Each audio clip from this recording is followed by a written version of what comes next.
Jueves 29 de septiembre, está faltando poquito para que se termine este mes, pero usted tiene todavía tiempo para cumplir sus metas y sus aspiraciones. Esto es Noticias 7 y aquí le contamos lo que pasa en el país y en el resto del planeta. Desde la ciudad de Guayaquil nos acompaña, como siempre, Abraham Verdú.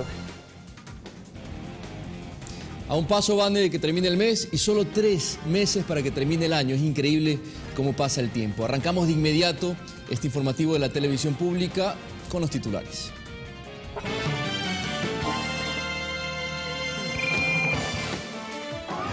Las diferentes organizaciones y alianzas políticas buscan presentar a sus candidatos a la presidencia y vicepresidencia de la República. El expresidente de la Federación Ecuatoriana de Fútbol rindió una nueva versión en el caso de supuesto abuso de confianza por el lavado de activos. El capitán de corbeta, Edwin Ortega, fue sancionado por el Consejo de Disciplina de la Fuerza Naval. En las noticias del mundo, en Perú, a 22 años de cárcel fue condenado Vladimiro Montesinos, ex asesor de inteligencia del expresidente Alberto Fujimori. Comenzamos y le contamos que la Agenda Hábitat 3, donde debatirán delegados de 193 países, fue presentada oficialmente. En la parte operativa está lista y se espera recibir a más de 30.000 personas. Aquí los detalles para ustedes. La conferencia Hábitat 3, que se realizará en Quito entre el 17 y el 20 de octubre próximo, rebasó todas las expectativas, tanto nacional como mundial. Así lo aseguran sus organizadores. Fernando Guerrero, gerente de Hábitat 3, asegura que el número de asistentes registrados es superior a lo que se había estimado. Nosotros contamos con 30.000, 40.000 personas. Al menos los 193 naciones que son las que están acreditadas ante la Asamblea Nacional, la Asamblea, General de las Naciones Unidas, están confirmadas que van a venir. En cuanto a si el país está preparado para recibir a más de 12.000 extranjeros y que era una de las preocupaciones de los operadores turísticos, Guerrero informó que todo está prácticamente solucionado. La parte hotelera está totalmente copada, no hay habitaciones ya, hemos recibido inclusive algunas solicitudes, se le está acomodando de alguna forma. A decir del gerente de Hábitat 3, lo importante de la conferencia será sin duda los resultados de la agenda. Lo que es migración, transporte, seguridad, y en definitiva todos los temas medio ambiente, todos los temas que implican a tener una ciudad sostenible. Por su parte, Jorge Guamán, prefecto de Cotopaxi, aseguró que desde la parte rural también esperan que se los tome en cuenta en los debates que se van a dar en Hábitat. No haya pensado, que no hayamos todos, o los demás mandantes, no hayan pensado en la planificación rural, a mí sí me preocupa, hay un vacío. Desde el 13 de octubre el edificio de la Casa de la Cultura y lugares aledaños pasarán a ser territorio de las Naciones Unidas. Es decir, ningún ciudadano que no porte la debida acreditación podrá circular por dicho lugar. Rodrigo Galvez, Ecuador TV. 6 de la mañana, 33 minutos, 1 hora menos en Galápagos. Y vamos con el tema político, y es que esta es una semana de definiciones en las diferentes organizaciones y alianzas políticas que buscan presentar sus candidatos a la presidencia y vicepresidencia de la República. Les contamos. Lenín Moreno llegó al Ecuador este martes. Los simpatizantes de Alianza País y otras organizaciones políticas y sociales afines lo recibieron casi como pronosticando que él será el presidenciable que anuncia el movimiento de gobierno en su 5ª convención nacional el próximo sábado. Lenín Moreno, que va a ser quien continúe la obra que empezó Rafael Correa. Lo más seguro, apuntan, es que su compañero de fórmula sea el actual vicepresidente Jorge Glass, restando por definir quiénes serán los que integren las listas para la Asamblea Nacional. Evidentemente los dos nombres más fuertes son el de Lenín Moreno y el de Jorge Glass. Mientras en la oposición Guillermo Lasso por Creo correrá por segunda vez una elección presidencial. La unidad liderada por el Partido Social Cristiano Avanza y la Concertación definirá este jueves a su candidato, de entre la asambleísta Cintia Viteri y el prefecto de Azuay, Paul Carrasco, quien además será quien elija a su compañero en la papeleta. En este colectivo persiste la discrepancia con César Montúfar sobre quién deberá encabezar la lista de asambleístas nacionales. Es complejo el lograr proyectos entre diversos. En el acuerdo por el cambio, lo último fue la decisión de la Unidad Popular de renunciar a la candidatura presidencial de Lenín Hurtado, pues respaldan a Paco Moncayo, candidato de la Izquierda Democrática. Planteamos la necesidad de una candidatura única. Eso sí dicen, pondrán sus propios candidatos a la Asamblea. La composición de la nueva Asamblea requiere los mejores hombres y mujeres. Falta conocer si se concreta la posible alianza entre Lucio Gutiérrez y Álvaro Noboa, y otras precandidaturas, como la de Dalo Bucaram por FE, Washington Pesantes por Unión Ecuatoriana, Iván Espinel por Compromiso Social y Lourdes Timán por Pachacutic. Alexis Moncayo, Ecuador TV. Una caravana y una concentración masiva recibieron a Lenín Moreno a su retorno al Ecuador. El ex vicepresidente de la República asistirá este sábado a la Convención Nacional de Alianza País. Y en dicho evento se prevé designar también a los candidatos para las próximas elecciones. El tiempo pasó, pero el cariño de los ecuatorianos hacia Lenín Moreno no. Al menos así se evidenció este martes. Bastó la confirmación de su llegada para que cientos de ciudadanos acudan al aeropuerto de Tababela a recibirlo. Pero ellos no fueron los únicos. En las vías de salida de la terminal aérea se dieron cita más personas, quienes también le dieron la bienvenida. Lo acompañaron en una caravana hasta el sector de la Atahualpa en el sur de Quito. Y si la caravana había sido masiva, la concentración de simpatizantes en la Tribuna del Sur, según los organizadores, fue multitudinaria. Ciudadanos de Quito e incluso de varias provincias llegaron para escuchar a Lenín Moreno, posible candidato presidencial por Alianza País. A pesar de que estuvo alejado de la política durante 3 años, continuó trabajando por las personas con algún tipo de discapacidad, no solo por las de Ecuador, sino por las de todo el mundo. Durante este tiempo ha sido el delegado del secretario general de Naciones Unidas, Ban Ki-moon, en temas de discapacidad y accesibilidad, un reconocimiento sin precedentes para un ecuatoriano. Pero este cargo a nivel mundial ha estado acompañado de un importante trabajo por parte de Moreno, quien ha buscado que el mundo incluya a las personas con discapacidad a través de acceso a la educación y la salud. Una labor que Lenín Moreno conoce de memoria, pues en sus funciones como vicepresidente del Ecuador visibilizó a las personas con discapacidad, relegadas históricamente en nuestro país. Lo hizo a través de programas como la Misión Manuel Espejo, Joaquín Gallegos Lara, Ecuador sin Barreras o Sonríe Ecuador, entre otros, muchos de los cuales fueron replicados en varios países del mundo. Así Lenín Moreno llegó como él dijo, con la mano extendida. A Alex Llanos, Ecuador TV. 6 de la mañana, 37 minutos. El agro ecuatoriano ha tenido una atención significativa por el gobierno nacional, así lo aseguran el ministro de Agricultura, Javier Ponce, y el sector arrocero del Guayas.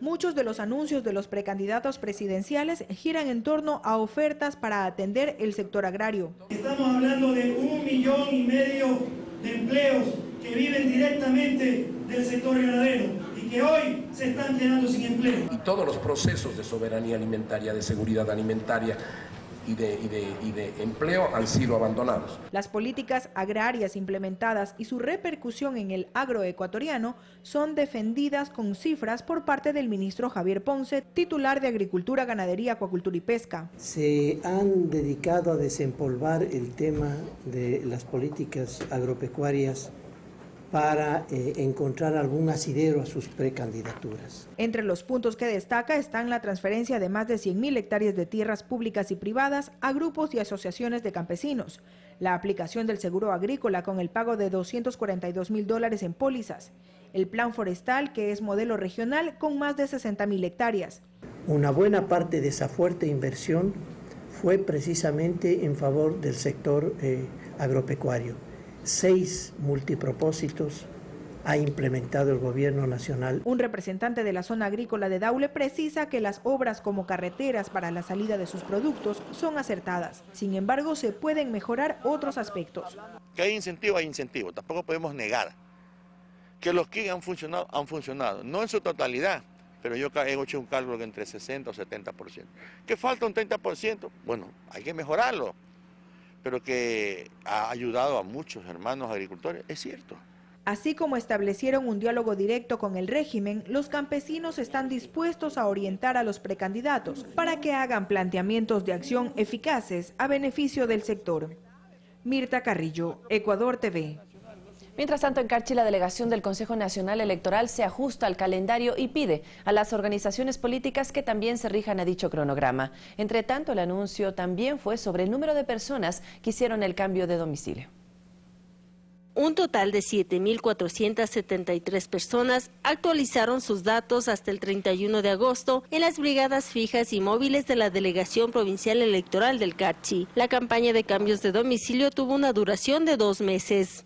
Recorrimos todas las parroquias, las zonas electorales, todas las ciudades de nuestra provincia y claro está, fundamentalmente también nos centramos en las 2 zonas electorales urbanas creadas en la ciudad de Tulcán. El objetivo fue acercar el lugar de votación a la residencia de los ciudadanos para facilitar el derecho al sufragio. Incluso en esta provincia se crearon nuevos recintos electorales. Indicarles que el 18 de octubre iniciamos con la convocatoria a elecciones y del 19 de octubre al 18 de noviembre es el periodo de inscripción y calificación de candidatos. En Carchi, el calendario electoral se cumple de acuerdo a las fechas establecidas, mientras que las tiendas políticas empiezan a definir posibles candidatos, como el caso de los movimientos de Alianza País y Social Conservador. Hemos hecho las evaluaciones respectivas y tenemos 18 participantes, 11 hombres, 7 mujeres. Vemos que la participación de la mujer es muy importante, que cada vez va subiendo más la participación. Creo que a mediados de octubre tendremos ya la Asamblea Provincial en donde se designen los candidatos que terciarán para como candidatos a la Asamblea Nacional. En Tulcán, Lucy Jiménez, Ecuador TV. El expresidente de la Federación Ecuatoriana de Fútbol, Luis Che, rindió una nueva versión en el caso de supuesto abuso de confianza que se deriva del expediente del proceso de lavado de activos.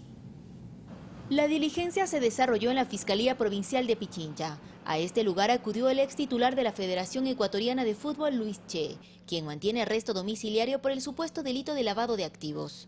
Luis Remache fue el fiscal delegado quien tomó su versión, esto como parte del proceso que abrió la Fiscalía del Guayas por presunto abuso de confianza. El objetivo de esta diligencia sería conocer la gestión de la administración del ex titular de la FEF.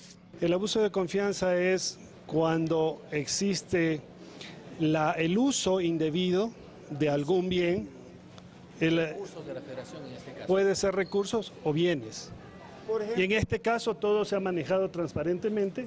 Este delito estaría vinculado al presunto uso indebido de un inmueble que habría alquilado la Federación para uso del exdirectivo. Sin embargo, el bien habría sido utilizado para actividades personales de su empresa camaronera. Este domicilio, ¿no es cierto?, que en este caso era ubicado en el Hotel Hilton Colón, en una de las torres, era utilizado por el ingeniero Chiriboga y eventualmente él señaló esa como su dirección para notificaciones, lo cual no quiere decir que la empresa del ingeniero Chiriboga, que es una camaronera, funcionaba en dicho lugar. Se tiene previsto que en las próximas horas presenten su versión 2 exfuncionarios de la FEF. Se trata de Hugo M. y Pedro B., quienes también mantienen prisión por el presunto caso de lavado de activos. Olga Velasco, Ecuador TV. 6 de la mañana con 43 minutos y el Consejo de Disciplina de la Fuerza Naval sancionó al capitán de corbeta Edwin Ortega. Con esta decisión además se reconoce al presidente de la República como máxima autoridad de las Fuerzas Armadas. El segundo consejo de disciplina en el caso del capitán de corbeta Edwin Ortega fue unánime al señalar que el oficial cometió una falta atentatoria estipulada en el artículo 36, literal B, del reglamento de disciplina militar, el mismo que establece que realizar actos de manifiesta violencia o indisciplina contra un superior siempre que el hecho no constituya delito. Las argumentaciones de la resolución además reconoce a la figura del presidente de la República como la máxima autoridad de las Fuerzas Armadas, motivo por el cual el capitán Ortega fue sancionado con 10 días de arresto de rigor. El sargento en servicio pasivo Pablo Terán nos explica qué significa la decisión en contra del oficial de la Armada. Él ya no puede ascender porque queda grabado en su tarjeta de vida militar. La sanción se debe por faltar al respeto al jefe de Estado Rafael Correa. Y es que Ortega, a través de un correo electrónico, se refirió en contra del primer mandatario, es decir, en contra de su comandante en jefe, en los siguientes términos. Pare de mentirnos, que el país necesita la verdad y que se sancione tanta impunidad y corrupción. Dedíquele fuerzas a eso, no a meterse con instituciones serias y honestas de siglos de tradición. Ortega afrontó un primer consejo de disciplina el 19 de agosto anterior, el cual se abstuvo de sancionarlo pues argumentó que no contemplar o abarcar el ámbito de una autoridad civil o inclusive el señor presidente constitucional de la República, que es la máxima autoridad de las Fuerzas Armadas. Decisión que motivó a que el presidente de la República interponga una acción de protección en contra de los 5 miembros del Consejo. La misma fue admitida a trámite dejando sin efecto la resolución administrativa y por lo cual se dio paso a esta nueva instancia militar que este miércoles falló en contra de Edwin Ortega. En definitiva, el nuevo Consejo de Disciplina en su dictamen reconoció al primer mandatario como la máxima autoridad al interior de las Fuerzas Armadas de nuestro país. Alex Llanos, Ecuador TV.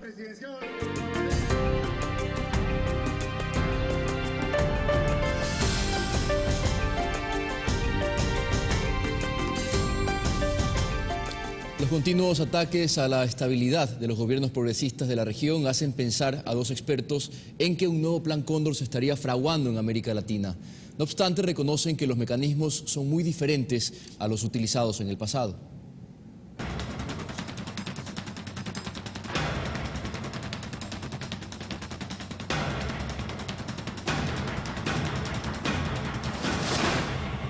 proceso estratégico se desarrolló por parte de la Central de Inteligencia Americana en nuestra región. Fue entre los años 1970 a 1990. Al mismo se lo denominó Plan Cóndor. 30 años después, ese nombre ha vuelto a tomar relevancia. Para el investigador Jaime Galarza, hablar del tema no resulta nuevo, si se toma en cuenta que los objetivos de la CIA nunca se modificaron, aunque sí las estrategias. Y que busque mecanismos más suaves, menos dolorosos, menos traumatizantes, como es esto de los llamados golpes blandos. Por su parte, la analista Patricia de la Torre prefiere no darle nombre específico al plan. No obstante, reconoce que las condiciones que enfrentan los gobiernos progresistas encaja a la perfección en los procesos conocidos como golpes blandos. Pero lo que sí se ve nítidamente es que existen nuevos instrumentos, nuevas estrategias con el mismo fin. Ecuador hace 6 años vivió un proceso de este tipo. Fue el 30 de septiembre de 2010, afirma Galarza, cuyo análisis se sustenta en cómo se manejaron detalles que habrían empezado la noche anterior. En donde se hacía un llamamiento prácticamente a insubordinarse contra el gobierno, con lo que vino horas después, el movimiento policial. Es cuestión de registrar el universo 30 de septiembre, que circuló por la noche del 29. Aunque considera que reuniones como las que se produjo días antes en Miami, con varios actores de oposición al gobierno, como Lucio Gutiérrez, Roberto Isaías Dazum, Mario Pazmiño, entre otros, habría sido la antesala. De la Torre añade un antecedente adicional que ocurrió el 1 de marzo de 2008, cuando justamente Pazmiño estaba al frente de la inteligencia militar del Ecuador. No podemos olvidarnos la coyuntura de Angostura y todo el aparataje de seguridad que existía de la CIA aquí en el Ecuador, ¿no? A través inclusive de propios integrantes de las Fuerzas Armadas o que fueron integrantes de las Fuerzas Armadas, ¿no? Pero a pesar de esto, el objetivo de afectación democrática no se produjo. Debido al respaldo ciudadano, sentencian los dos consultados. Alex Llanos, Ecuador TV.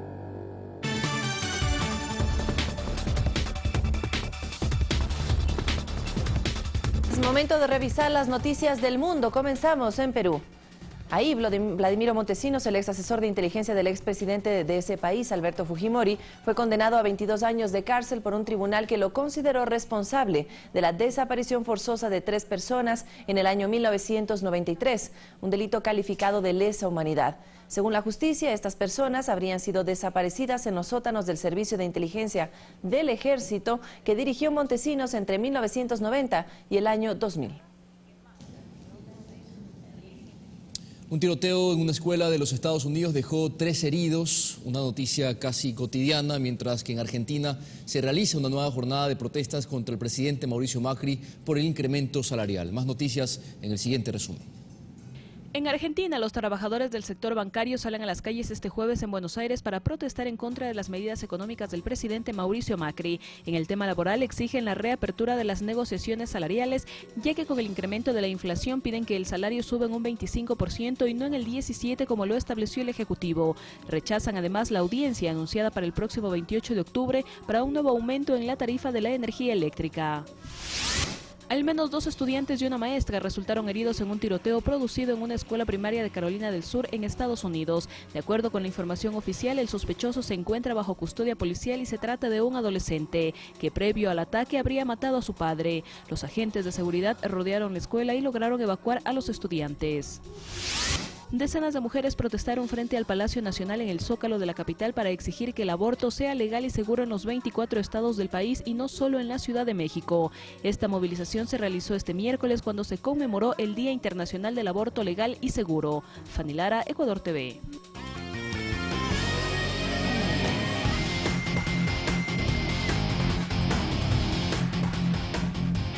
6 de la mañana con 50 minutos y es tiempo de los deportes. Está con nosotros Diego Valencia para contarnos más sobre la Copa Sudamericana que ya se encuentra en su recta final. Diego, buenos días. ¿Qué tal, Vanessa? Buenos días. Iniciamos con los goles de la Copa Sudamericana porque se jugaron algunos encuentros en los que se empieza a destacar como el gran goleador de este torneo, Claudio Bieler. Muchos lo reclaman como un espacio en la selección ecuatoriana, pero el técnico Gustavo Quinteros no lo ha considerado así en esta ocasión. Vamos a revisar lo que ocurrió entre el Chapecoense y entre el Independiente, octavos de final de la Copa Sudamericana. Aquí está este remate que toca en las mallas laterales. Y claro, ¿no? Mirándolo desde el lateral, gracias a la transmisión del partido, daba la impresión de que esa pelota se metía en el arco del conjunto que vistió de blanco. Aquí está el 0-0 y luego los remates desde el punto penal, porque al final se quedó con el 0-0 y claro, en el global guardaba el mismo resultado. El primer penal, Diego errado. El segundo, Santana errado también. El de Felipe Machado se convirtió más tarde el de Denner. Vamos a revisar el de Bruno Rangel. Luego el remate también de Gil Clemente. Por supuesto, el de Mateus Biteco para el conjunto de Chapecoense. Y al final, Gustavo Toledo, que mete la pelota para dejarle chance a Thiago en el último remate. Y para el conjunto del Independiente, este fue el gol que se consiguió. Más bien la tajada del penal que se pudo conseguir. Y más tarde Nicolás Tagliafico. La definición desde el punto penal para Mateus Biteco del Chapecoense. Y luego Nicolás Tagliafico, ahí sí, el penal errado, atajando del equipo verde, y se clasifica a los cuartos de final de esta Copa Sudamericana, que tendrá a los mejores, tal vez no tradicionales, pero al menos sí los más destacados en este evento internacional. Este es el choque entre el Atlético Junior de Colombia y el Wanderers de Uruguay. También el resultado al final fue de 0-0 y se tuvieron que definir desde los puntos penales. Este remate estuvo muy cerquita de convertirse en gol. Pasa prácticamente besando el vertical de la mano derecha del portero. Una vez más, el saque largo, qué importante es cuando un arquero sabe sacar bien el rebote y la media tijera para que esa pelota pase muy cerquita de convertirse en gol. El primero del Junior, Vladimir Hernández. Luego Sergio Blanco al marco y también estuvo fino el remate de Roberto Ovelar. El segundo penal para el Atlético y el remate efectivo. Luego Mauricio Gómez convirtiendo en gol el tiro. James Sánchez. Este fue el penal errado. Y claro, la preocupación que cundía en la cancha colombiana. Santiago Gaspari haciendo suyo el penal. Michael Rangel. Joaquín Vergés permite que el portero se ponga el traje de héroe y saque la pelota. Y la cosa en ese momento estaba empatada, pero llega Edison Tolosa para marcar el penal favorable para el Junior. Y más tarde el portero colombiano que ataja el penal a Rodrigo Rivero. Y se definía la llave favorable para el equipo del Junior de Barranquilla, que clasifica la siguiente ronda de esta Copa Sudamericana. Vamos al choque entre el Belgrano de Córdoba, el equipo celeste, el equipo pirata de Argentina, el equipo de Rodrigo, el cantante de cuarteto fallecido en el 2001. Aquí está el gol de Taca Bieler al minuto 30, aprovechando este doble cabezazo en el área y por supuesto el remate que luego se convierte en gol. Allí está el doble cabezazo, el remate de chilena al piso. Es un golazo el de Bieler que le permite convertirse en el goleador de la Copa Sudamericana recorrida hasta el momento. La llave quedaba empatada con el gol de Bieler. Y más tarde vendrían los penales, porque había que definir precisamente desde el punto penal. Aquí está este tanto que se marca desde el sector derecho. El gol del Coritiba para el 1-1. En el marcador global se marcó un 3-3 y por eso se tuvo que definir desde los puntos penales. Aquí está el gol del Coritiba y más tarde llegaría el segundo tanto de visitante. El centro desde la derecha en el tiro de esquina y el cabezazo. Fuerte, arriba. Pasa entre la cabeza del defensor. El portero que salía a medias. Allí duda el portero, Olave. Y deja el chance limpiecito para que el remate pueda ingresar y marcar de esta forma el 2-1 favorable para la visita. Vamos a revisar los penales a continuación. Atención. Así se organizaban sobre el final del partido y al primero. Llega Leandro Olave, que erige la gran figura del portero argentino. Matías Suárez. El remate fuerte al centro y arriba. El gol para el Belgrano de Córdoba. Bernardo llegaba para marcar el primer penal favorable para el equipo brasileño. Claudio Bieler, que está en racha, por supuesto no podía dejar de marcar.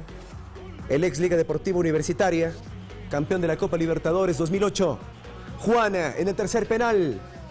Olave, que casi le pone las manos para desviar el remate de Juana. Cristian Lema llegaba para los argentinos. El remate abierto hacia la derecha. Toca en las mallas laterales. Y por supuesto se acrecentaba la figura de los Piratas de Belgrano. César González. El cuarto penal, el remate con mucha técnica. Fuerte borde interno de la pierna derecha.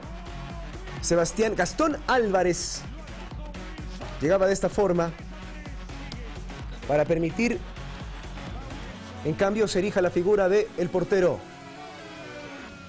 El portero Wilson, que llegaba al mismo tiempo para marcar el penal favorable para el equipo del Coritiba y la clasificación para los brasileños a la siguiente ronda.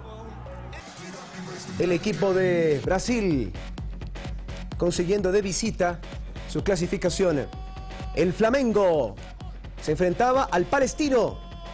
Cereceda al minuto 33.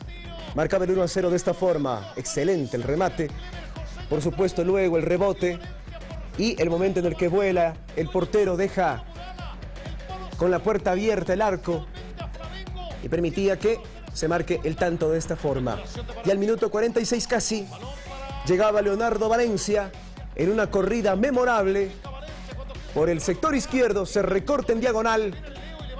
Enfila el remate y saca este pelotazo que se clava en el ángulo bajo de la mano derecha del portero del conjunto brasileño. Histórica la clasificación del Palestino por primera ocasión a esta altura de la Copa Sudamericana. Vamos a revisar también lo que ocurrió en el partido entre Santa Cruz e Independiente. Pero antes, este penal favorable para el conjunto brasileño, que se hizo de tan mala manera. Me refiero a la falta. Aquí el remate que se convierte en gol. Y el 2-1 definitivo favorable para el conjunto del Flamengo. Vamos a revisar lo que ocurrió entre el Santa Cruz y el Deportivo Independiente Medellín. Aquí el primer tanto del encuentro al minuto 14.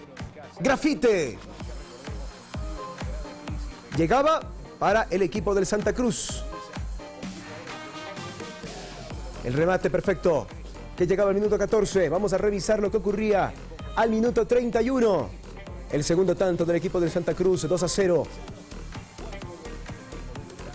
El Independiente de Medellín se mostraba como uno de los favoritos para acceder a la siguiente ronda, pero en esta ocasión simplemente queda el Atlético Junior como el encargado de clasificar a la siguiente ronda por los colombianos. Al minuto 70 llegaba el 3-0 por parte del mismo Grafite. Y aquí, al minuto 76, Ibargüen para marcar el 3-1, el conjunto del Santa Cruz clasificando a la siguiente ronda de esta Copa Sudamericana. Este ha sido el resumen de los octavos de final de este evento sudamericano que nos ha tenido bastante atentos a todo lo que ha ocurrido durante todo el trayecto de este campeonato. Tal vez, como le hemos dicho, equipos no tan tradicionales han llegado a esta altura del evento internacional, pero en buena hora porque eso le hace bien al espíritu de la competencia. Nos vamos con Abraham a Guayaquil. Nosotros regresamos dentro de una hora con más información deportiva en Ecuador TV. Buenos días, un abrazo. Un verdadero festín de goles, Diego Valencia, gracias. Vamos a hacer una pausa en este punto, pero al regreso, Carlos Rabascal con las entrevistas. No se aparten.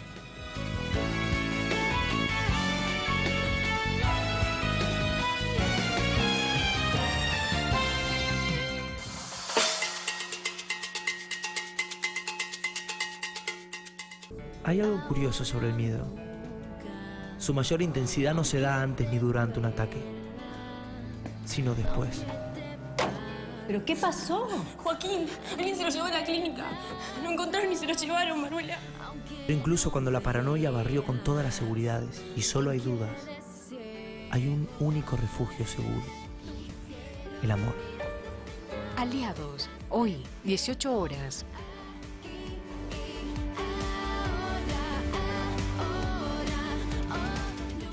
El prepago de Claro te da más, fácil, rápido y sin contratos. Para estar siempre conectado, tu prepago Claro te da redes sociales gratis. Por el paquete de $2 te dan 100 megas. Más Facebook y WhatsApp gratis. Y por $1 te dan 50 megas. ¡Lo máximo! También puedes hablar y mensajear ilimitadamente, porque desde $2 puedes hablar y mensajear sin límite. Y recibes 20 megas gratis. Por eso, con el prepago Claro, millones de personas hacen mucho más. Únete a Claro, el único prepago que te da más. La muerte de Luca Prodan le pone fin a Sumo, una de las bandas de rock más trascendentes de la década. Dos integrantes deciden atravesar la tormenta juntos y continuar haciendo música como una forma de seguir vivos. Nace la aplanadora del rock. Divididos. Este viernes a las 22 horas, en Músicos y Cantores. Ecuador TV, somos cultura. Este domingo en Rodando Ecuador Leyendas, vamos en busca de Manuel J. Cobos, del hombre que tuvo su propia moneda y quiso construir su imperio. Además, nadamos con tortugas, surfeamos un par de olas. Estoy listo para hacer una competencia con Henry. Y visitamos la laguna de Agua Dulce en la isla San Cristóbal. Y llegamos hasta el León Dormido para bucear con tiburones.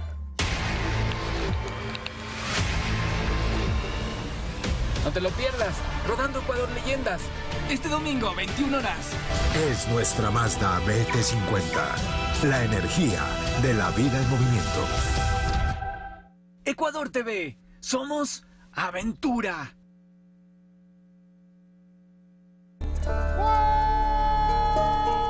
Ligia Parra busca rescatar una de las costumbres ancestrales más importantes de su comunidad. Nuestros ancestros saben el secreto. Su fe la impulsa a conseguir agua para sus cultivos a través de un mágico ritual. Bendice a nuestro país Venezuela. En DOC TV, Venezuela presenta Sembradores de Agua. Este sábado, 17 horas. Prendo las flores que significan la alegría de la vida.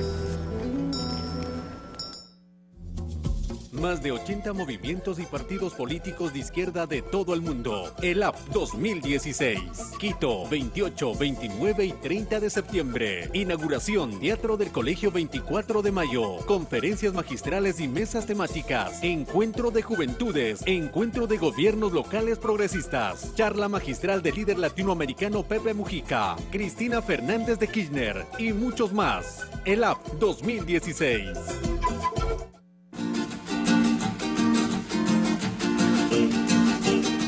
Un chistecito para todos ustedes y para ti, Vane, también. ¿Aló, Armando? No, recién estoy en las instrucciones. Buenísimo. Ese es el ánimo que hay que ponerle a la vida, amigas y amigos. Al mediodía estaremos hablando de eso, de la risa y su importancia. Por supuesto, y es que también en la vida hay que reírse. No se lo pierdan. Por Ecuador TV. Hoy, a las 12 horas.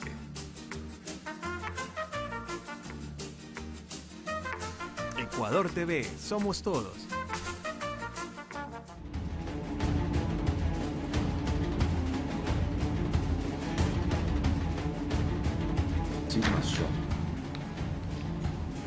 Bienvenidos, amigos televidentes, a Pensamiento Crítico. Este 29 de septiembre, qué bárbaro, se fue septiembre, iniciamos el último trimestre, la última carrerita del año. Y bueno, y entramos ya, cada día nos estamos acercando a la definición de los candidatos a la presidencia de la República. Recordemos que en octubre es la convocatoria, en noviembre se registran candidaturas y en febrero es la primera vuelta electoral. La llegada de Lenín Moreno parece que ha alterado el tablero, pero son temas que vamos a discutir y debatir la próxima semana. El día de hoy continuamos con el tema de la ELAP 2016, el encuentro de los movimientos progresistas en Latinoamérica y el Caribe. Tenemos la presencia en los estudios de la ciudad de Quito de Alberto Almeida, gerente de la red de televisión comunitaria Brasil, periodista internacional con sus programas a nivel nacional, comunitario y analista internacional para la cadena Telesur. Alberto, qué gusto tenerte acá en el Ecuador, en Quito específicamente, y en Pensamiento Crítico. Bienvenido, muy buenos días. Muchas gracias, un placer inmenso estar acá contigo y también con el pueblo de Ecuador por este canal público. Bueno, entremos al tema del rol que juegan los medios de comunicación en la política latinoamericana y caribeña. Hay un gran debate al respecto, incluso a partir de ese debate se habla de la necesidad de democratizar la comunicación. Pero, sí, ¿qué debemos entender por democratizar la comunicación? Mire, es un tema tan medular porque en América Latina en general, con diferencia de algunos países, la comunicación se ha transformado en un instrumento político, claramente político, para intervenir y en algunos países para secuestrar la democracia. Es decir, confunde su rol, trata de incidir en la vida política. Totalmente, alteran la percepción de la realidad de tal manera que buscan tener resultados políticos, incluso electorales. El querer incidir en la vida política te aleja de tu rol de comunicador, de tu rol de medio de comunicación, por tanto te convierte en actor político. Es un actor político y muchas veces en el caso brasileño amargo el desastre porque acabamos de sufrir un golpe contra la democracia brasileña, un golpe parlamentario, pero con una ramificación jurídica y otra ramificación comunicacional. Pero eso hay algo, Alberto, que yo no entiendo, que los gobiernos con una ideología de derecha, extrema derecha, hagan eso, no lo justifico, pero llego a comprender la manera o la visión que ellos tienen. Es decir, no me sorprende que lo hagan. Pero gobiernos progresistas o gobiernos de izquierdas que no hayan comprendido que la comunicación tiene que rescatarse desde ese punto de vista, que hay que construir nuevas audiencias y que los medios públicos no hayan podido consolidarse y peor cohesionarse, me llama mucho la atención. Y Brasil es un ejemplo de aquello. Es un ejemplo claramente de cómo la lacuna inmensa que ha dejado la existencia, la ausencia de verdad de un medio de comunicación con protagonismo de las transformaciones que el país sufrió en los últimos 13 años. Eso no tuvo un seguimiento y una perspectiva también comunicacional para acompañar las transformaciones existentes, que fueron inmensas. Mire, te doy un ejemplo muy claro. Brasil salió del mapa del hambre de la ONU. Y eso no fue titular en medios de comunicación en Brasil. Pero no fue titular en los medios de comunicación de Brasil porque no habían los medios públicos para que expandan ese tipo de noticias. A ver, es que la comunicación, la comunicación tiene que cumplir 3 elementos: convocar, involucrar y empoderar, para la construcción de una sociedad con sujetos políticos. Claro. Pero los gobiernos progresistas no han podido hacerlo. Se volvieron, en muchos casos, en los ejercicios que pudieron hacer como medio público, en medios públicos panfletarios, publicitarios, pero no involucraron a la ciudadanía. Entiendo lo que dice, que primero está la capacidad de informar bien, de aclarar lo que pasa, ¿no? Porque si tú no tienes idea de que tu país, tu propio país, 20 millones de personas están conociendo la luz eléctrica en el siglo XXI, como fue el caso de Brasil, que 40 millones salieron de la miseria absoluta, que la mortalidad infantil se bajó.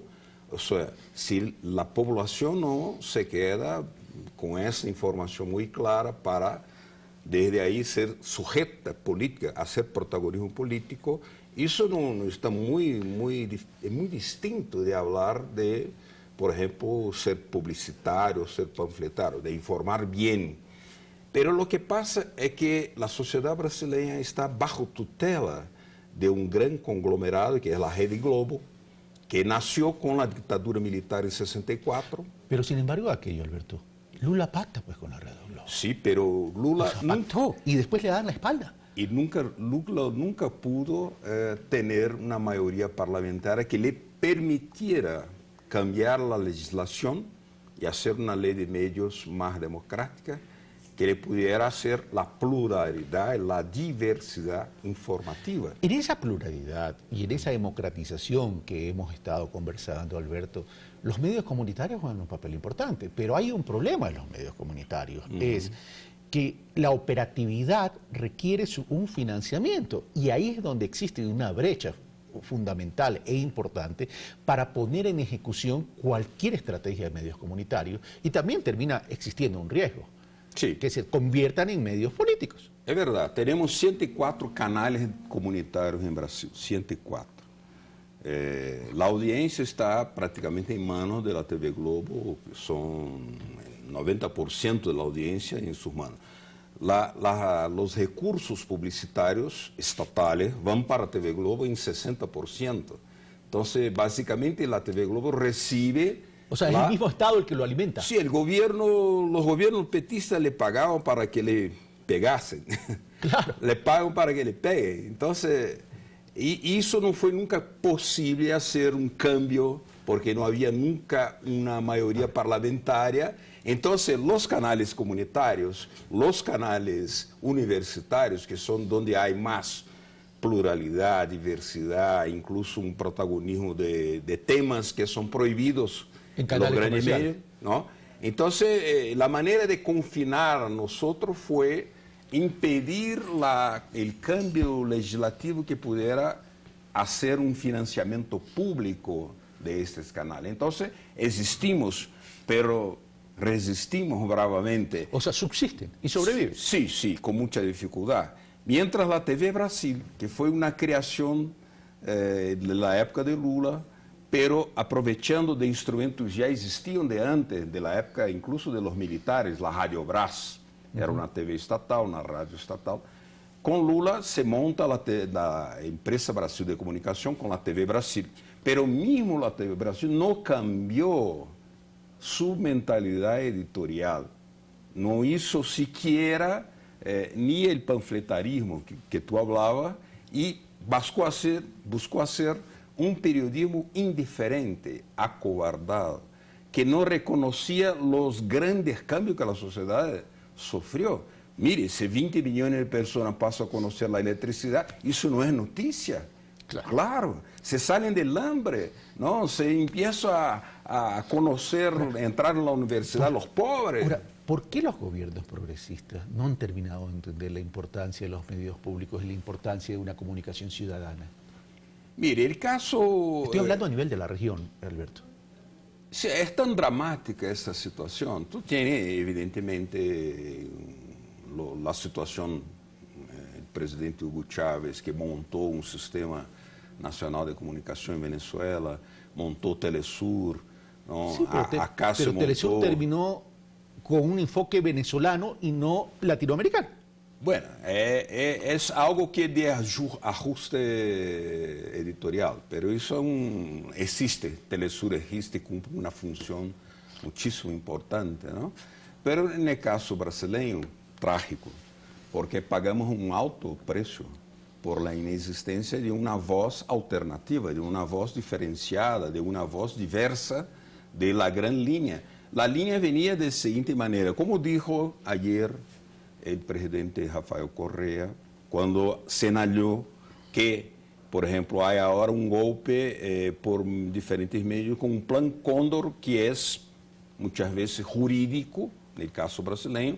Entonces, el sector judicial brasileño fue entrenado en organismos del Departamento de Estado norteamericano y selectivamente acusa solamente el PT para destruir un partido y un liderazgo de Lula, lo que quieren destruir a Lula, para que mandar el siguiente mensaje, que los trabajadores no se metan en política, que la clase trabajadora no puede ser protagonista de política, que Lula no debería ser un presidente de la República, debería trabajar nada más. Ese es el mensaje. El tema es que ya fue presidente. Sí, y además pero quiere destruirlo ahora. Es uno de los precandidatos, porque digo precandidatos porque todavía no hay elecciones, con mayores posibilidades, bueno, sí, pero con mayores posibilidades de triunfo, claro, sí, a pesar de todo lo que decimos en Guayaquil, de todo este chimichurri que confunde a la población brasilera. De todo el bombardeo. Así es, sigue siendo el preferente. Contra él y no le prueban nada, pero ese brazo jurídico de la Operación Cóndor moderna lo acusa, lo transforma en pasible de ser inhabilitado legalmente. Se viene hablando mucho de la Operación Cóndor, de este nuevo plan Cóndor, etcétera, etcétera. Pero ¿tú no crees que no está siendo enfrentado de forma inteligente y creativa? Mire, porque seguimos con el mismo discurso, no de ahora, es el mismo discurso de antes. Es decir, pero no se lo enfrenta con acciones modernas, con reinvención de la comunicación, con creatividad de la comunicación, con credibilidad. En el caso brasileño, certamente no se enfrentó de la manera posible. Había la posibilidad de organizar un pool de emisoras de televisión educativas en provincias que están en manos del gobierno del PT. Son 6 televisoras por satélites, más 104 comunitarias, más 127 universitarias. Tú tendrías un pool alternativo de opinión para contratar el golpe mediático que venía. Hay una cosa que es evidente: si tú haces un cambio y vas venciendo elecciones, pero hay que prepararse, porque la derecha no va a quedar pasiva esperando que ese progreso sea infinito. No va a respetar los resultados democráticos del voto popular, jamás, nunca va a quedarse pasiva.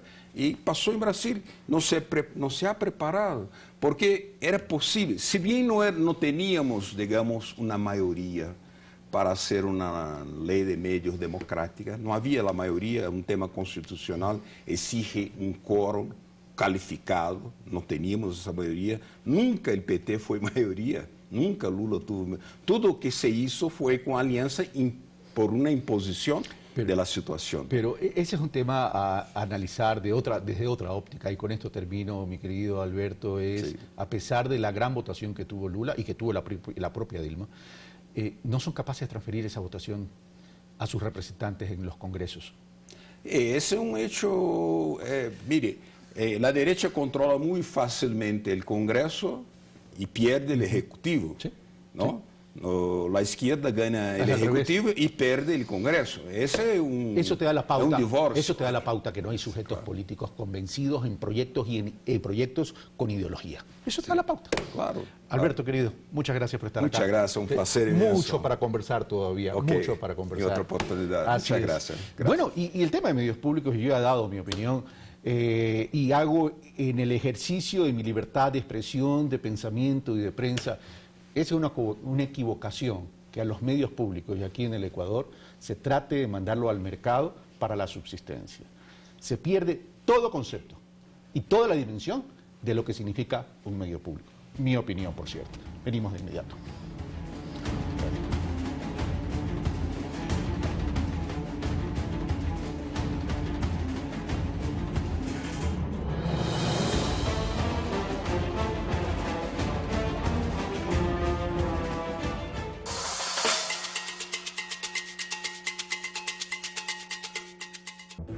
Nadie puede saber con certeza cómo será la vida en Latinoamérica de aquí a 100 años. Pero imaginar el futuro nos hace preguntarnos, ¿viviremos más años? ¿Seremos más capaces y eficientes? Konnichiwa. ¿Tendremos una mejor calidad de vida? Mundo del futuro. Estreno hoy, 20 horas. Ecuador TV, somos todos. Desde que llevé mi oficina a la casa, todo está mucho más tranquilo, doctor. Mi bebé está creciendo, ya puede tomar leche, lo cual es buenísimo, porque Nutri está de promoción y bajó de precio. Mi bebé ya casi no se cae. Cada día hace menos berrinches. Y hace muchas menos travesuras. Todo está mucho más tranquilo, doctor. Le mencioné que Nutri bajo depresión. No te aseguramos una vida tranquila, pero sí un paso más para conseguirla. Vive bien, vive Nutri. Este viernes vuelven las emociones del campeonato nacional. Fuerza Amarilla frente a Emelec. A partir de las 15 horas. Solo por Ecuador TV. Somos Fútbol.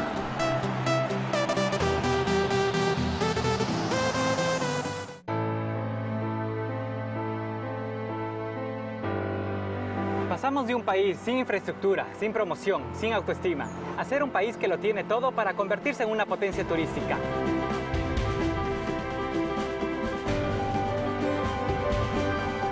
Y eso es patria para todos. La década ganada. Emisor. Mensaje. No hay libertad de expresión. Uno puede expresar sus convicciones sin faltarle respeto a nadie. La Asamblea Nacional fue tomado esta mañana. El mismo pueblo en contra del pueblo. Receptor. ¿Cómo usted interpreta los mensajes? A contramano, próximamente. Ecuador TV, somos todos. Este domingo en Rodando Ecuador Leyendas, vamos en busca de Manuel J. Cobos, del hombre que tuvo su propia moneda y quiso construir su imperio. Además, nadamos con tortugas, surfeamos un par de olas. Estoy listo para hacer una competencia con Henry. Y visitamos la laguna de agua dulce en la isla San Cristóbal. Y llegamos hasta el León Dormido para bucear con tiburones.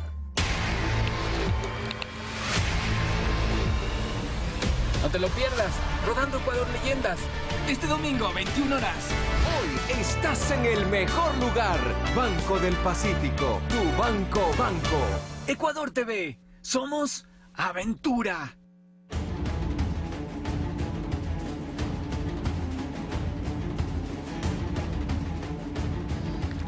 La Universidad de Guayaquil es un centro educativo que para la ciudad, para el puerto de Guayaquil, representa un ícono, es un emblema. Lamentablemente, en los últimos años, la Universidad de Guayaquil, que aglutina más de 64.000 estudiantes, aparentemente se hubiera convertido en tierra de nadie. Fue intervenida a partir del 2013 para poder mejorar su estructura, para poder mejorar la calidad educativa y para desterrar ciertas irregularidades o supuestas irregularidades que se habían presentado en el manejo y en la administración de dicha universidad. El último escándalo fue que el rector nombrado había tenido un título que no estaba debidamente reconocido y que aparentemente había sido forjado.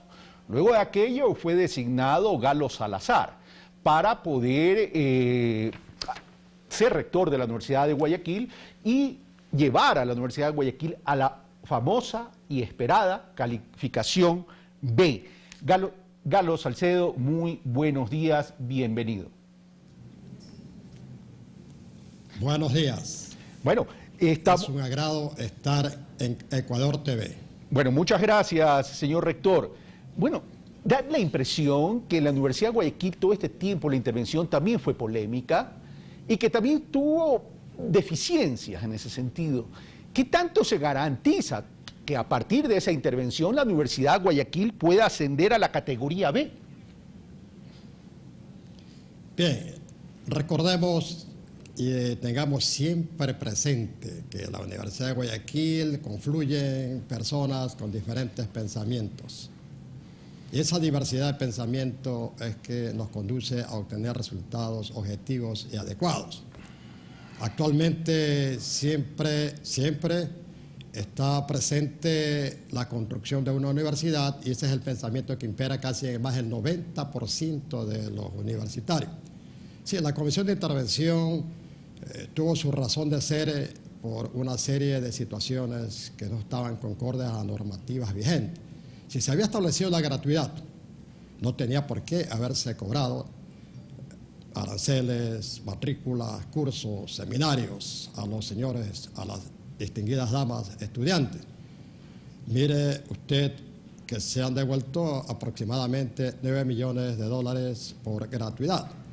En este tramo o en este lapso que la Comisión de Intervención ha estado presente en la Universidad de Guayaquil, obviamente también podemos reconocer que no se ha cumplido el 100% de lo que se aspira a que tenga una universidad en la excelencia académica, pero tengamos presente también que estamos en categoría B, estamos en categoría A. Entonces tenemos más de un 50% de hechos, de construcciones, de programas, de proyectos debidamente realizados, que fueron los que cumplieron los indicadores que establece el SEAS. Okay, pero vamos por partes, señor rector. Falta por hacer, pero vamos por partes. A mí la duda que me queda es que la intervención es desde el 2013. Cuando la intervención entra, hubo un gran despliegue de información sobre irregularidades que se encontraron en la Universidad de Guayaquil, sin perjuicio de aquello. Los procesos judiciales que se debieron haber presentado, no se tiene mayor información. Es más, en algunos casos se ha actuado con timidez, con temor.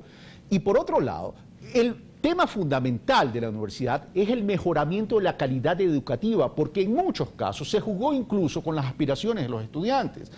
¿En qué porcentaje estamos para estar a punto de ascender a esa categoría B? Y si realmente se ha cumplido aquello, o simplemente nos estamos sacando del apuro para decir, dejamos la intervención y que la universidad continúe con las elecciones y el nuevo rector se encargue. Bien. Hemos puesto en funcionamiento la Comisión del Debido Proceso. Esta Comisión del Debido Proceso es el que recibe definitivamente todas las denuncias, todas las quejas de situaciones que quizás sean anómalas en la Universidad de Guayaquil. Y se está procediendo, se está actuando, se está dando la oportunidad para que las personas que actúan, que demandan, y los demandados puedan tener la apertura suficiente legal y reglamentaria a fin de que hagan sus cargos y sus descargos. Es decir, está funcionando debidamente la unidad que tiene que ver para establecer la ética y el respeto a la Universidad de Guayaquil. Sobre los casos que se presentaron para dar paso a la Comisión de Intervención, se están también atendiendo los diferentes juzgados y allí ellos tendrán las respuestas a los respectivos jueces. Ellos tendrán que responder qué se ha hecho al respecto de la serie de denuncias que se presentaron y que dio paso a la intervención. Han pasado 3 años. Han pasado 3 años. Son los jueces los que tienen que responder. Sí, pero nosotros siempre estamos atentos, Okay. Sobre la situación incluso del ex rector, que tiene el derecho también a la defensa. No, evidentemente, nosotros el debido proceso tiene que darse. Por supuesto, se está dando. Nosotros hemos llevado el proceso a la comisión que tiene que ver con estos asuntos dentro de la universidad. No estamos tímidos, pero tenemos que respetar las normas y tenemos que respetar también a las personas. El rector, mientras no sea sentenciado, él puede dictar sus clases, porque en la universidad hay respeto a las personas, respeto a los derechos humanos y respeto a las normas establecidas. Bueno, además hay un principio constitucional, que nadie es culpable hasta que se demuestre lo contrario. Decía, hay la presunción de inocencia. Muchas gracias. En ese sentido. Ahora, me acaba de llegar un mensaje diciendo que me piden que les tienda la pregunta, que por qué no se entregan títulos en la Facultad de Filosofía desde el año pasado. Sí, ese caso lo conocí hace un momento y le he pedido a la persona que me informó, se acerca al despacho de ser necesario, pero en este instante, después de la entrevista, iré a la universidad a pedir información al respecto. Le informo, perdóneme un momentito, le informo. Estoy firmando títulos de los que recién se gradúan. Estos son casos aislados, Anoche firmé más de 40 títulos, porque la universidad, como usted conoce, tiene más de 54.000 estudiantes y hay una tasa de graduación donde los futuros profesionales se incorporan e inmediatamente firmo los títulos.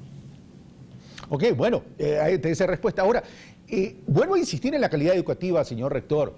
Es decir, ¿qué tan lejos o qué tan cercanos realmente estamos al ascenso a la categoría B en la Universidad de Guayaquil? Nosotros estamos en la categoría B. Los indicadores se hacen en el informe preliminar, lo establecen así. Esos valores que están establecidos en estos indicadores no van a sufrir una baja. Por el contrario, nosotros estamos pidiendo de que por favor nos atiendan ciertos requerimientos a fin de poder mejorar el puntaje. La calidad, la excelencia de la Universidad de Guayaquil se está fundamentando en programas debidamente establecidos, en planes operativos debidamente establecidos. Tenemos un equipo que está trabajando en todo lo que es academia.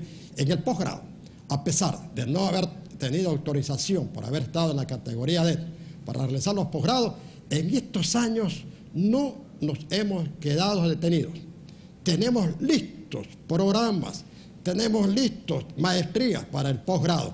En asuntos del pregrado tenemos prácticas preprofesionales, profesores que tienen sus maestrías o su posgrado en más del 90%. Tenemos equipos, tenemos laboratorios, estamos construyendo los centros de excelencia para terminar con esa forma de que cada facultad tenía el mismo equipo repetitivamente. Lo estamos concentrando en centros de excelencia donde van a confluir el pensamiento diverso de las facultades que están agrupadas por áreas del conocimiento. Entonces, allí van a discutirse la ciencia y tecnología de alto nivel y será el centro donde van a confluir los investigadores. La excelencia en la academia universitaria va en buen camino. Y si el nivel B, la categoría B, constituyó definitivamente una meta o un objetivo, hoy se ha constituido en la línea base. Es el punto de partida para llegar a la categoría A. Ahora, se vienen las elecciones de rector. Y tengo entendido que usted se va a candidatizar para continuar en el rectorado. ¿Cuáles serían entonces las propuestas suyas para poder consolidar a la Universidad de Guayaquil? Bien, estoy inscrito. Definitivamente hoy día ya califican la lista. Estoy seguro que va a ser calificado. Sí, mi propuesta, primero, un programa humorístico donde se destaque la condición humana académica, que los compañeros universitarios docentes puedan tener una preparación más intensa, más acorde a las realidades de la ciencia y tecnología. Los señores estudiantes, las damas y caballeros estudiantes puedan continuar con ese acceso o con los que han conseguido, como es becas estudiantiles, como es la ayuda económica para los estudiantes, la incorporación de compañeros que tienen limitaciones, compañeros estudiantes que tienen limitaciones. Las aulas tienen que seguirse mejorando, pero vale la pena recordar lo siguiente. La categoría B no significa que estamos el 100% ya en excelentes condiciones, de ninguna manera, de ninguna manera. Por eso estamos en categoría B. Falta todavía por hacer.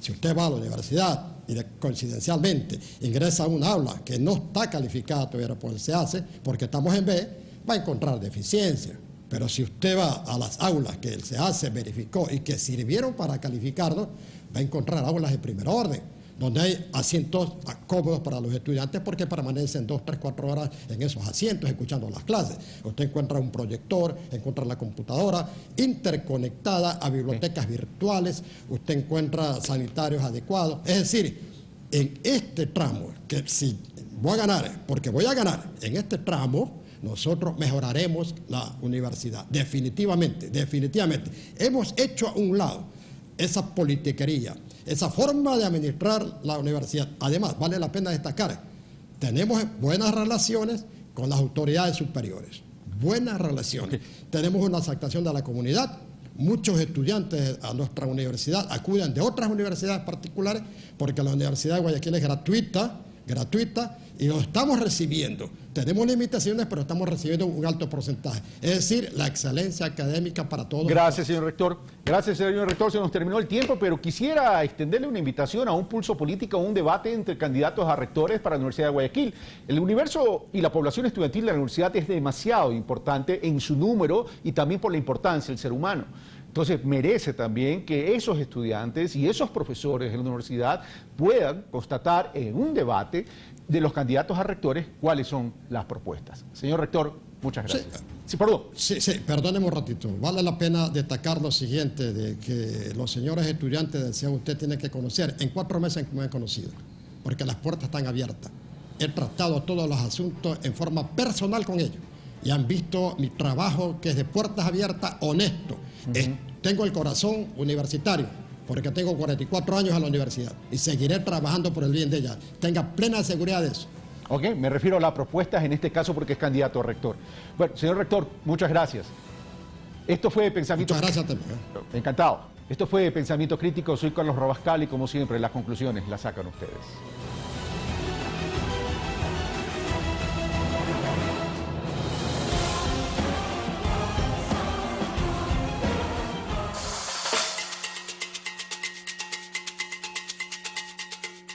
Este domingo en Rodando Ecuador Leyendas, vamos en busca de Manuel J. Cobos, del hombre que tuvo su propia moneda y quiso construir su imperio. Además, nadamos con tortugas, surfeamos un par de olas. Estoy listo para hacer una competencia con Henry.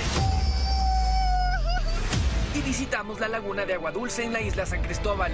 Y llegamos hasta el León Dormido para bucear con tiburones.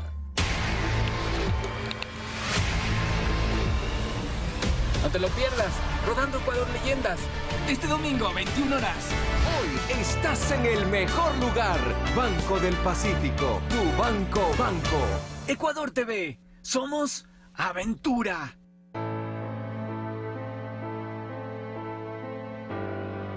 Pasamos de la ausencia de oportunidades a cumplir nuestro anhelo, nuestra casa propia. Seguiremos creciendo y trabajando por esta patria para todos. La década ganada. Teniendo hijitos, no andemos. Los consejos a los novios han sido una tradición histórica de Llano Grande. Cariño, harales crecer. En Llano Grande, las plantas medicinales nos dan la salud y la vida. Ecuador multicolor, vivimos la interculturalidad de nuestro país. Lunes 8:30. Ecuador TV. Somos diversidad.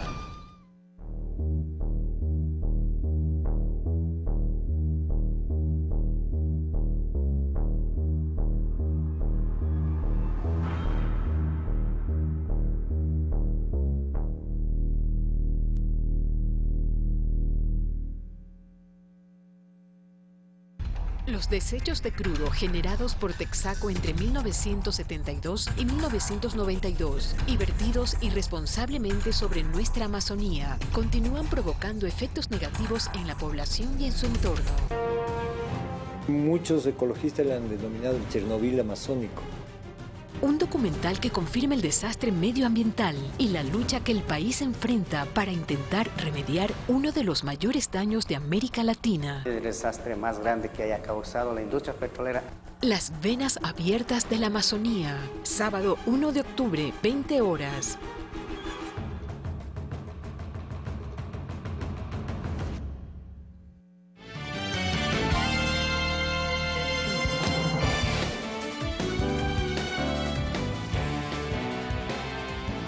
Jueves 29 de septiembre, bienvenidas y bienvenidos a Noticias 7. Tenemos más para compartir con ustedes. Abraham Verduga comienza con la primera nota desde la ciudad de Guayaquil. Vanessa, como siempre es un gusto acompañarte y sí, entramos en materia. El Encuentro Latinoamericano Progresista, el LAP 2016, fue inaugurado el día de ayer. En el acto se advirtió de la configuración de un nuevo Plan Cóndor en la región y de apuntar un pacto ético. Analizar la situación política, económica y social de la región en medio de lo alcanzado durante una década y los saldos, o lo que resta por consolidar y avanzar, es parte de la propuesta a discutir durante este encuentro latinoamericano progresista.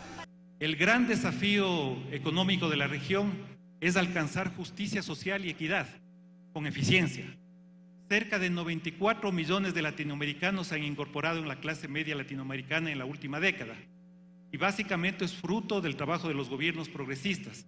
Pero América Latina todavía es el continente más desigual del planeta. Y la verdadera transformación vendrá cuando hay más unidad, cuando nos unamos todos a defender nuestros precios, a defender nuestros valores y a defender nuestra integración. Pero la reflexión también debe identificar a los poderes calificados como contrarrevolucionarios, desde donde se gesta un nuevo Plan Cóndor, sostuvo la secretaria ejecutiva del Movimiento Alianza País. Desde este lugar lanzamos nuestra voz de condena enérgica al golpe parlamentario en Brasil y expresamos toda nuestra solidaridad con los compañeros Dilma Rousseff y Lula da Silva. Denunciamos desde esta tribuna las farsas judiciales que se montan para derrocar a los gobiernos populares. De ahí que es necesario construir un pacto ético latinoamericano que enfrente la evasión de impuestos a través de paraísos fiscales, por ejemplo, se añadió, pero también para consolidar la paz, pues lo que ocurre en Colombia es un paso importante, pero todavía no definitivo. El silencio de los fusiles, pero nos falta todavía mucho camino por andar, que son la verdad, la justicia y la reparación, que se tienen que combinar para que podamos dar el paso al posconflicto. Durante 3 días se realizarán conferencias magistrales, mesas temáticas y otros eventos con la presencia de líderes, actores políticos, intelectuales y activistas de derechos humanos de unas 80 organizaciones de más de 20 países. Eduardo Córdoba, Ecuador TV. Y en este evento el presidente Rafael Correa ofreció una conferencia magistral denominada La izquierda y la economía en tiempos de cambio. Escuchemos. Uno de los mensajes en su conferencia tuvo que ver con la construcción de la paz, luego de la firma que plasmara el gobierno de Colombia y las FARC. Que no es solo la ausencia de balas, la ausencia de violencia, la ausencia de guerra, sino es sobre todo presencia, presencia de justicia, presencia de equidad, presencia de derechos, presencia de oportunidades, presencia de dignidad, presencia de buen vivir. Otro de los criterios señalados por el presidente Correa, en términos políticos, se refiere a los opositores que han tenido que enfrentar los gobiernos progresistas, adversarios embestidos de poder fáctico, sostuvo. Nuestro principal adversario político en estos años de revolución han sido los partidos de derecha, entre todos no logran hacer uno, han sido sus medios de comunicación que se han convertido en descarados actores políticos en defensa del pasado. Utilizan otros métodos, como el bombardeo mediático, golpes de Estado parlamentarios, acoso económico, difamación de líderes democráticamente electos, jueces venales, estrellas de cine, de periódicos, de noticieros, entre otros mecanismos para tratar de recuperar sus espacios perdidos.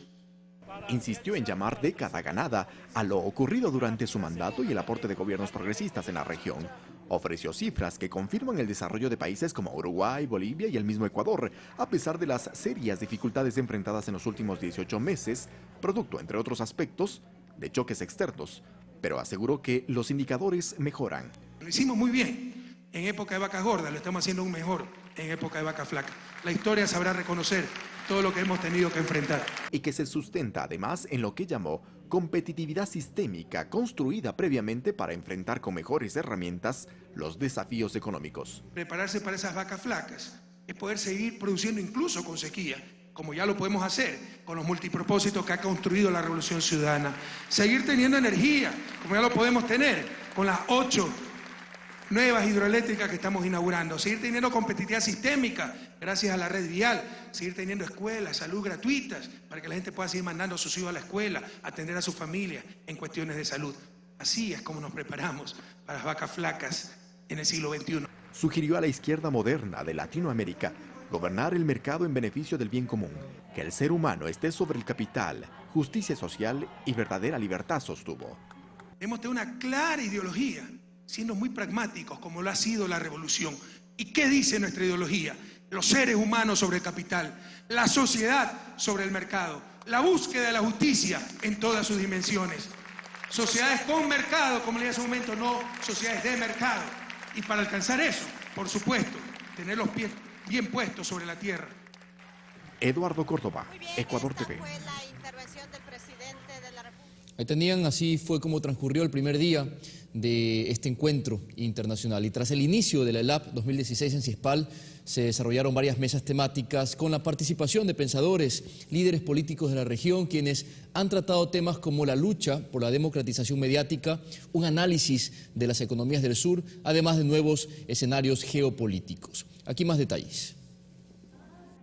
Uno de los grandes cambios que se produjo en la región en la última década es la generación de un marco legal que permitió democratizar la palabra principalmente en los medios de comunicación. América Latina tiene ahora los marcos normativos más avanzados a nivel internacional en el derecho a la comunicación, los estándares y marcos normativos más equilibrados, más progresistas desde el punto de vista del derecho a la palabra. En el marco de la ELAP 2016, la Mesa 3 debatió este papel mediático intercambiando experiencias relevantes como la Argentina, en donde el presidente Mauricio Macri generó políticas para desmontar la Ley de Servicio de Comunicación Audiovisual. Esa ley surgió obviamente enfrentando los intereses de los grupos corporativos, de los grupos concentrados, por eso fue tan atacada.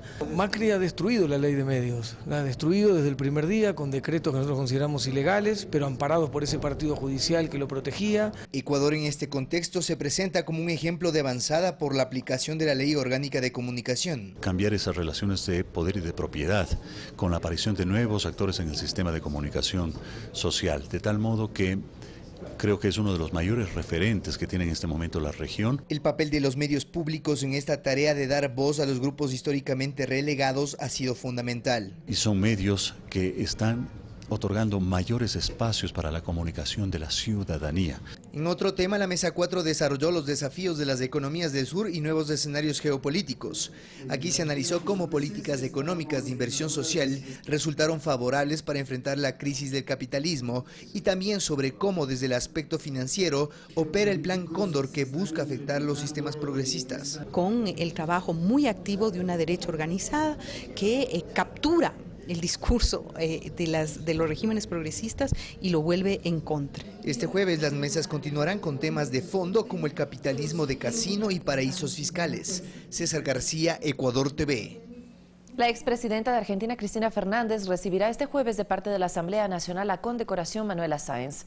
Este reconocimiento es el máximo galardón que otorga la función legislativa a jefas y exjefas de Estado o presidentas y expresidentas de parlamentos.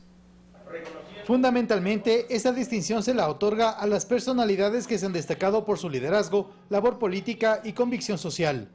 Desde la Asamblea Nacional se ha señalado que la entrega de la condecoración Manuela Sáenz a la expresidenta de Argentina, Cristina Fernández de Kirchner, se enfoca sobre el aporte que la exmandataria le ha dado a la región durante sus 2 periodos presidenciales. Por lo tanto, nosotros respaldamos a Cristina Fernández y creemos que este es el momento adecuado para darles nuestro respaldo a través de esta condecoración que le entrega el Parlamento ecuatoriano, la máxima presea que se entrega a expresidentas, como lo hicimos con Michelle Bachelet, lo vamos a hacer con Cristina Fernández. La condecoración Manuela Sáenz será entregada por segunda ocasión. Fue el 15 de octubre del año 2015 cuando en la Asamblea Nacional se otorgó este mismo reconocimiento a la presidenta de Chile, Michelle Bachelet, por su trayectoria política y aporte para enaltecer el trabajo de la mujer en el desarrollo de las sociedades y naciones. Y debo decir que para mí este encuentro en la Asamblea Nacional es especialmente grato por muchas razones. Primero porque es la Asamblea Nacional de un país tan querido, pero también tengo que reconocer por tratarse una de las asambleas más paritarias de América Latina y el mundo. Y pongo el acento en este hecho porque, como algunos saben, la búsqueda de la igualdad de oportunidades, de derechos entre hombres y mujeres ha estado en el centro de mis preocupaciones por muchísimos años. Al que siempre nos han unido además profundos lazos de amistad y de cariño. Bienvenida a este Parlamento, la Casa de la Democracia, la Casa del Pueblo Ecuatoriano y Latinoamericano. Desde la fundación de nuestras repúblicas, la cercanía. El reconocimiento a la exgobernante argentina está planificado para este jueves 10 de la mañana en el Salón Plenario de la Función Legislativa. Javier Ceballos, Ecuador TV.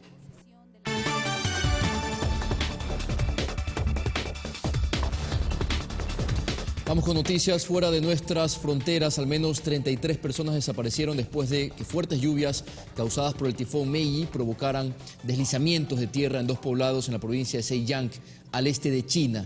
Según los equipos de rescate, las víctimas podrían estar sepultadas. El paso del tifón ha causado la destrucción de decenas de viviendas, volcamiento de vehículos y la caída de árboles. 8 millones de personas han sido evacuadas, la mayoría a través de botes en poblados donde se han registrado inundaciones.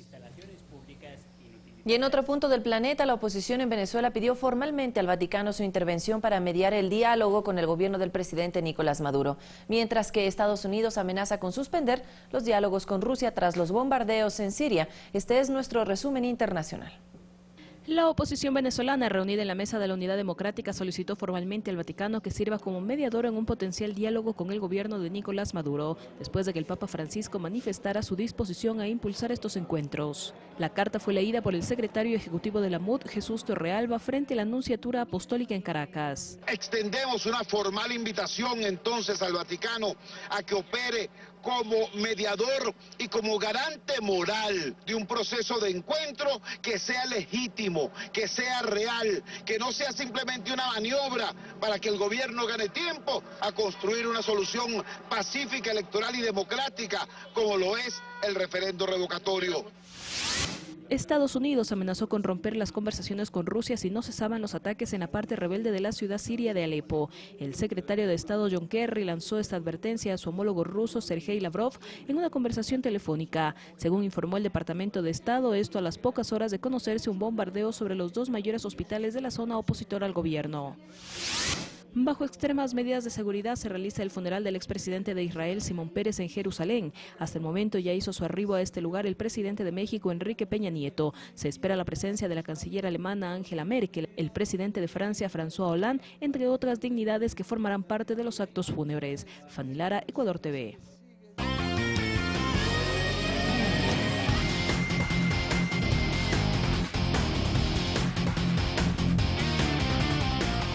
7 de la mañana, 51 minutos, y es momento de los deportes con Diego Valencia. Compañero, se viene la final del futsal. Cuéntanos más de este tema. Te refieres a la final de la Copa del Mundo de Fútbol Sala que se realizará el próximo sábado. Se enfrentarán Argentina y la selección de Rusia, porque gracias a la victoria de los albicelestes frente a la selección de Portugal, que la pasamos a revisar a continuación, se han ganado ese derecho de ser los representantes del Fútbol Sala sudamericano.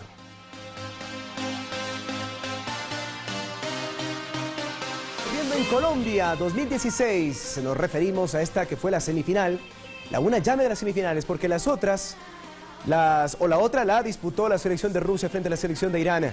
Ganaron los rusos y se enfrentarán a los argentinos. Este es un golazo, porque se forja el autopase. El delantero Borruto al minuto 4 marcaba el 1-0.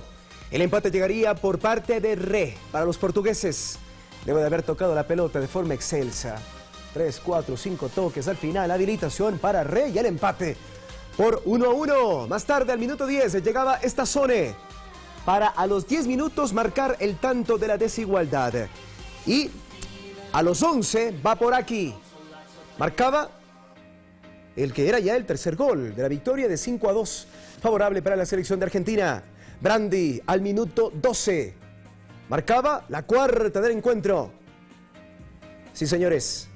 Más tarde llegaría el mismo Re para al minuto 17 marcar otro gol del descuento, en este caso para el conjunto de Portugal. Argentina jugó mucho mejor, tocó mejor la pelota, fueron más verticales y mucho más rápidos.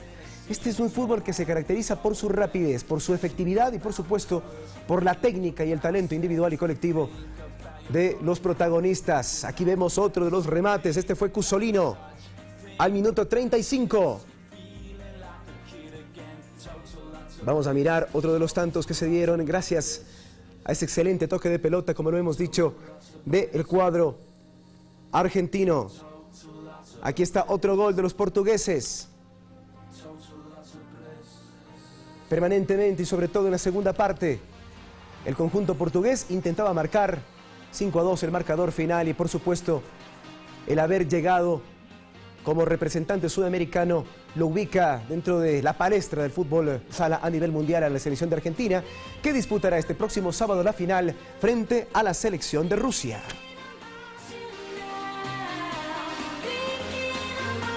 Vamos a cambiar de tema porque este próximo fin de semana, para ser más específicos, el 1 de octubre, se realizará en Loja una competencia automovilística gracias a la conmemoración del aniversario de la fundación del cantón. Más detalles en esta nota. En menos de 3 días iniciará al sur del país el Rally Ciudad de Cariamanga, un evento automovilístico que convocará cientos de amantes del deporte tuerca en la provincia de Loja el próximo 1 de octubre, a propósito del aniversario del Cantón Calvas. La justa deportiva contará con una ruta de casi 74 kilómetros dividida en 4 tramos. el especial de clasificación y un cronometrado en la vía Gonzanamá hasta la vía Sosoranga. Después el segundo tramo a lo largo de la vía Cariamanga con una distancia de 29.5 kilómetros. La tercera etapa es el retorno de la ruta anterior y el lapso final hacia el hospital en una distancia por recorrer de 3.5 kilómetros. De esa manera y dentro de 7 categorías establecidas, los pilotos pugnarán por el primer lugar el próximo sábado. La hora de inscripciones y revisión técnica está establecida para las 8 de la mañana en el Parque Central de Cariamanga y además se informa desde la organización del evento que las vías se cerrarán 1 hora antes del inicio de cada tramo. Saludos a Loja y por supuesto gracias a este evento, a su aniversario. Vamos a volver al mundo del fútbol porque se encendieron las alarmas el pasado martes en Buenos Aires y creo que en todo el mundo del fútbol a propósito del anuncio del posible retiro de Carlos Tevez al final de la presente temporada. Todo dependerá, dice él, de su nivel, tanto técnico como deportivo, y de la competencia a la que puede ingresar Boca Juniors para tratar de ganar nuevamente la Copa Libertadores de América. Más detalles a continuación. Voy a dedicar a jugar al golf profesionalmente. No, es joda, boludo. Si ustedes se hacen toda la novela, todo.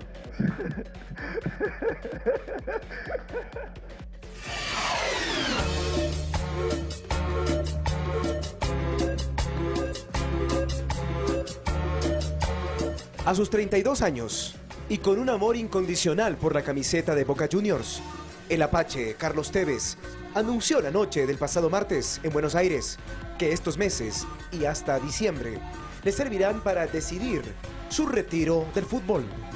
Mi idea siempre es retirarme en Boca, vaya como le vaya a Boca.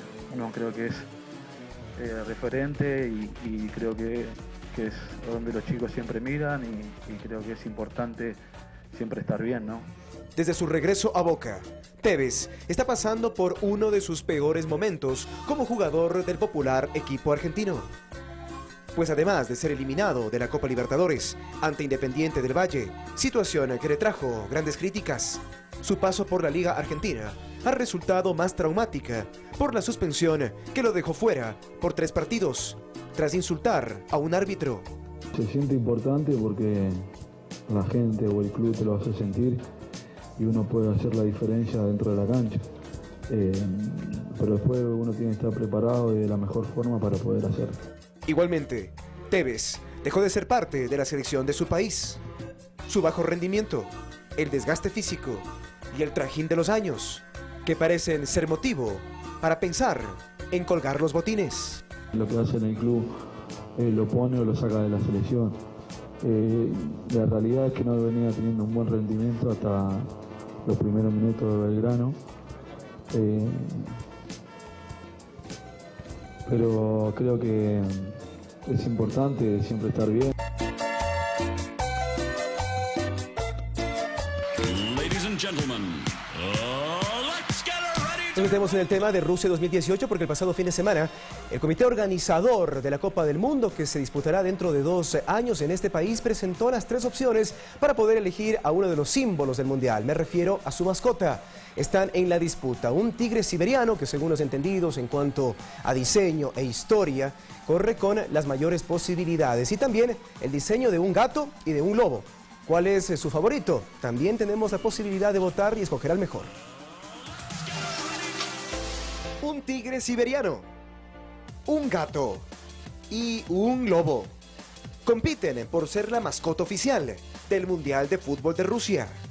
Los diseños finales fueron develados por la FIFA y el comité organizador durante un festival audiovisual en la capital rusa realizado el pasado viernes.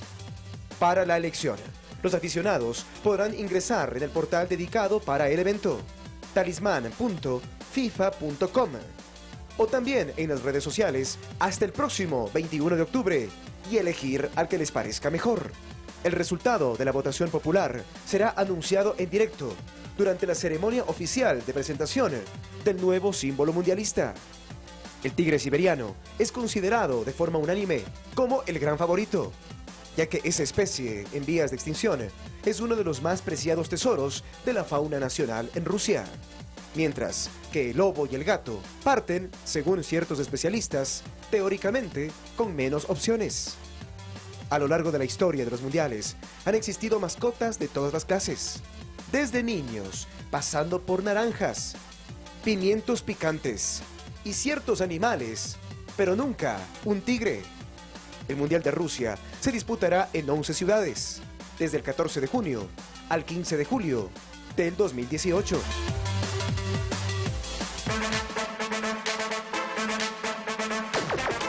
Más información con la producción de Diego Ochoa esta mañana. Nos metemos en el tema de eliminatorias sudamericanas y vamos a revisar lo que, como reacciona, nos trae Daniel Angulo, el delantero de Liga Deportiva Universitaria. Ha sido convocado por parte de Gustavo Quinteros dentro de una lista de 31 jugadores que más tarde se reducirá a 23. ¿Tiene chances Angulo? Vamos a ver qué es lo que piensa y cuál es el compromiso renovado con la camiseta tricolor. Con mucha alegría. Este llamado, la verdad que me toma un poco por sorpresa, ¿no? Porque me había puesto la meta de volver tal vez en noviembre o el próximo año, pero gracias a Dios se me da. Y ahora a disfrutarlo y a irme a ganar un puesto, ¿no? Ya he sido varias veces convocado por el profe y bueno, eso significa que siempre me ha estado observando y me da nuevamente la oportunidad para poder demostrar. Tomo este llamado con mucha responsabilidad, con mucha alegría y espero tener la oportunidad de poder jugar y poder aportar, y si es con goles mucho mejor. Ecuador arrancó muy bien las eliminatorias, luego ha tocado perder, como es lo que está en el fútbol, pero bueno, sabemos que nos vamos a recuperar y vamos a conseguir mejores resultados en esta etapa. Revisamos la fecha de las eliminatorias sudamericanas. Será novena. Este próximo 6 de octubre, en el Estadio Olímpico Atahualpa, Ecuador enfrentará a la selección de Chile. Mientras tanto, esto a las 16 horas. A las 18, 2 horas más tarde, en el Estadio Centenario, Uruguay recibirá a la selección de Venezuela. Paraguay frente a Colombia en el Estadio Defensores del Chaco de Asunción a las 19:30, el mismo 6 de octubre. Esto ya la próxima semana. Brasil frente a la selección de Bolivia en el Estadio Das Duras, 19:45. Mientras tanto, en el Estadio Nacional de Lima, en Perú, la selección local recibirá a los argentinos a partir de las 21:15. Esta es la fecha 10, en cambio, que se realizará días más tarde, el próximo martes 11 de octubre en el Estadio Hernando Siles de La Paz. Ecuador deberá visitar a la selección de Bolivia a las 15 horas. A las 15:30, Colombia recibirá a la selección de Uruguay. Mientras tanto, a las 18:30, en el Estadio Mario Kempes, Argentina recibirá a la selección paraguaya. La fecha se completa con los choques entre Chile y Perú. En el Estadio Nacional Julio Martínez de Santiago, en el Estadio Nacional de Chile, a las 18:30 y a las 19:30 en el Estadio de Mérida, Venezuela, frente a la selección de Brasil. Hasta aquí los deportes. Los invitamos a las 13 horas con más información deportiva en el equipo a través de la señal tricolor de la pasión. Se quedan en buenas manos. Sigan con nosotros. Les deseo un día repleto de cosas buenas, de deportes y por supuesto de mucha actividad física. Un abrazo para todos. Hasta mañana. Un abrazo, Diego. Bueno, aquí hacemos también el punto final de este servicio informativo BANE, pero ya venimos con la comunidad.